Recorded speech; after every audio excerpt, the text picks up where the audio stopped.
อาอายสุดปังจะได้ปะทะกับศิลปินคนดังรุ่นปูในงานกาชาดยูทีกาฬสินธุ์ในค่ำคืนนี้กราบทักทายสบายดี FC ทุกคน FC ทุกทางเนาะมาพบมาพ่อกับค่อยเจเบาลาวในคลิปนี้เป็นเรื่องราวเกี่ยวกับฝากฟังเสียงวิหกโดยเฉพาะคือนกพงศกรแล้วก็กับน้องอาอายคำคืนนี้จะได้น้ำทับเขาเอิ่นว่าน้ำทับ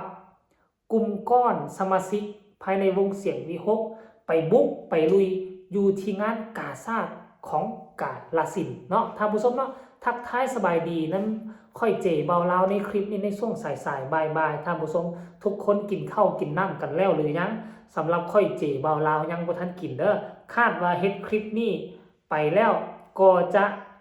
จังไปกินเนาะท่านผู้ชมเนาะทักทายสบายดีทั้งอากาศทั้งอยู่ทั้งประเทศไทยเป็นจังไดอากาศอยู่ทั้งประเทศลาวบางท้องถิ่นมันเป็นจังไดฝนตกทั่วฟ้าเมืองไทยแล้วหรือบ่ตามที่เขาประกาศมาวันที่6หาวันที่9แต่ม่องเจเบาลาวอยู่อาศัยบ่มีฝนแม้แต่เม็ดเดียวท่านผู้ชมมันจะตกอยู่ทั้งข้างทั้งหลังทั้งหน้าบริเวณจังหวัดอ้อมข้างของเจเบาลาวอยู่เนาะเอามาเข้าสู่หัวข้อลักกันสากลเนาะก่อนจะไปเว้าเรื่องอื่นเนาะข่าววังบ่ดนมานี่เนาะท่านผู้ชมเนาะผ่านไปบ่ฮอดชั่วโมงเทื่อค่อยไปเห็นโพสต์นึงเนาะของผู้หญิงท่านหนึ่งที่โพสต์เกี่ยวข้องกับงานเสียงวิหกในค่ำคืนของมื้อนี้เพิ่นบอกว่าเนาะน้องอาอายกับนกพงศกรนะจะได้ปะทะกับศิลปินในตำนานน่ะและเป็นศิลปินดังทั่วฟ้าเมืองไทยทั่วฟ้าเมืองลาวไผก็ห้องเพลงของศิลปินคนนี้ได้หมดทุกคนลาวหัวซ้ำมะกอกนี่ก็ยังห้องเพลงได้แล้วฮู้ชื่อศิลปินคนนี้เราเป็นศิลปินเพื่อชีวิตนอกจากลุงแอดคาราบาวแล้วก็จะเป็นผู้นี้เป็นนัมเบอร์2ของประเทศไทยท่านผู้ชมเว้าเรื่องศิลปินเพื่อชีวิตพวกเจ้าก็น่าจะฮู้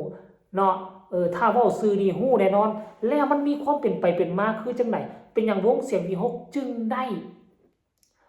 ไปแสดงอยู่ที่นี่และจะได้ปะทะกับศิลปินดังคนนี้เนื่องด้วยความว่าเนาะปีนี้นี่ในรอบที่2แล้วท่านผู้ชมแม่นบ่หมอลำเสียงวิหกว่าซั่นมาอีกแล้วงานกาชาดปีนี้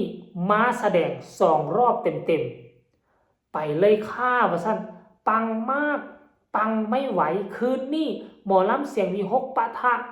ปู่พงษ์สิทธิ์คัมภีร์โอ้โหจัดหนักจัดเต็มอีกแล้วจ้าซั่นมาเปิดงานกาชาดกาฬสินธุ์ด้วยกันนะครับว่าซั่นแฮชแท็กเสียงวิหกแฮชแท็กนกพงศกรแฮชแท็กน้องอาอายสกุลพรแฮชแท็กปู่พงษ์สิทธิ์คัมภีร์งานกาชาดกาฬสินธุ์วันที่9มีนาคม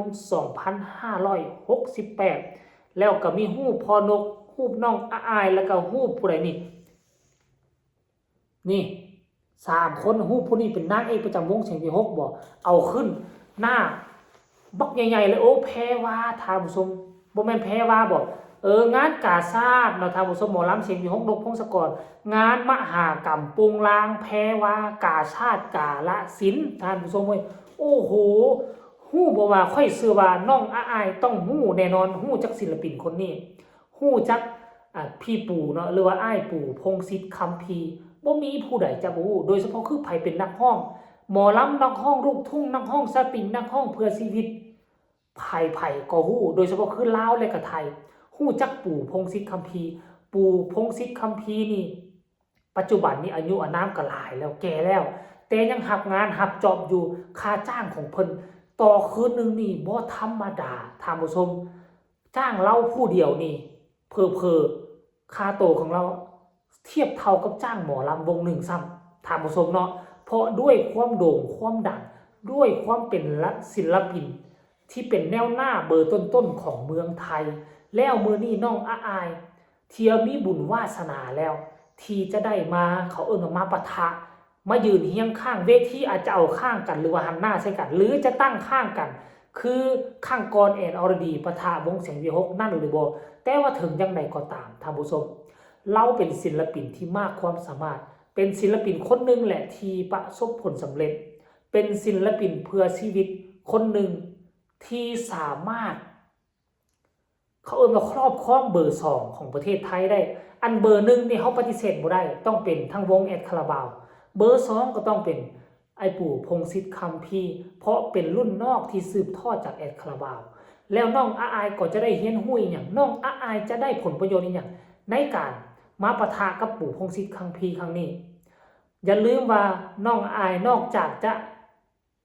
เป็นหมอลอกเป็นหมอลำแล้วการร้องเพลงอินดี้ร้องเพลงเพื่อชีวิตน้องก็ห้องได้หมดน้องก็จะมีโอกาสได้ไปเบิ่งว่าศิลปินที่มีมาตรฐานเบอร์ต้นๆของเมืองไทยเขามีกิริยามารยาทเขามีการแสดงออกทางร่างกายทางสีหน้าท่าทางเขามีการเทคแคร์แฟนคลับแฟนเพลงคือแนวใดอันนี้น้องอายจะต้องได้ไปเบิ่งและไปศึกษาไว้ตนเองยังอายุน้อยอยู่ก็สามารถไปเบิ่งได้ถึงมันว่า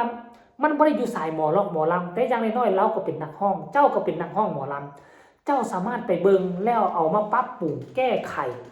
ดึงเอาจุดดีของเขาจุดปังของเขาสามารถมาปรับตัวการใช้ชีวิตอยู่ในวงเวทีหมอลำของน้องอาอายได้เพราะฉะนั้นแล้วทุกวิสาขาอาชีพเฮาสามารถเบิ่งแล้วเอามาปรับปรุงแก้ไขใช้กับชีวิตของพวกเขาได้แต่ว่าตัวนี้เป็นศิลปินเบอร์ต้นๆของเมืองไทยน้องอาอายย่อมได้รับผลประโยชน์อยู่แล้วเขาเป็นคนมีประสบการณ์คนที่เคยอาบน้ำร้อนคนที่เคยผ่านร้อนผ่านหนาวอยู่ในเวทีบันเทิงมาก่อนอยู่ในวงการบันเทิงมาก่อนโดยเฉพาะคือการร้องรำทำเพลงคือกันเพราะฉะนั้นแล้วน้องอาอายโชคดีมากๆโชคดีที่สุดที่จะได้พบได้พ่อที่จะได้เอาเวทีมายืนเคียงข้างกับคนระดับนี้ทางผู้ชมเนาะเพราะฉะนั้นแหละน้องอาอายจงเก็บเกี่ยวประสบการณ์เนาะแล้วก็ดึงออกมาสามารถเอามาปรับปรุงถึงว่าเป็นเวทีหมอลำกับเวทีเพื่อชีวิตมันจะแตกต่างกันแต่อย่างน้อยๆต้องเบิ่งเอาให้มันได้คือการเทคแคร์คือการเอาจังไดให้ทุกคนมวลทุกคนมันและให้ทุกคนเพิ่งพอใจและให้ทุกคนติดอกติดใจต้องไปเรียนรู้เอาเนาะท่านผู้ชมเนาะนี่ก็ถือว่าเป็นเรื่องเล่าที่ดีน้องอาอายจะได้ปะทะจะได้ยืนเคียงคู่กับศิลปินเบอร์ต้นๆเนาะคลิปนี้ก็น่าจะฝากฝังไว้สักนี้ทุกคนมีคำคิดคำเห็นแนวใดก็สามารถประกอบคำคิดคำเห็นใต้คอมเมนต์ได้เนาะหากทุกคนมีคำคิดคำเห็นหรือว่ามีคำตำหนิที่ส่งต่อเจบอลาวก็สามารถส่งข่าวมาหากันได้เนาะเอาคลิปนี้เบาๆยาวฝากทุกคนกดไลค์กดแชร์กดติดตามให้ในเพื่อจะบ่พลาดในคลิปต่อไปอยากสนับสนุนอาอายต้องกดแชร์คลิปเจบอลาวไปให้หลายๆเนาะคลิปนี้ฝากฝังไว้สำนี้ที่สำคัญอย่ากดข้ามโฆษณาพบกันใหม่ในคลิปหน้าสำหรับคลิปนี้ขอกล่าวคำว่าสบายดีบ๊ายบาย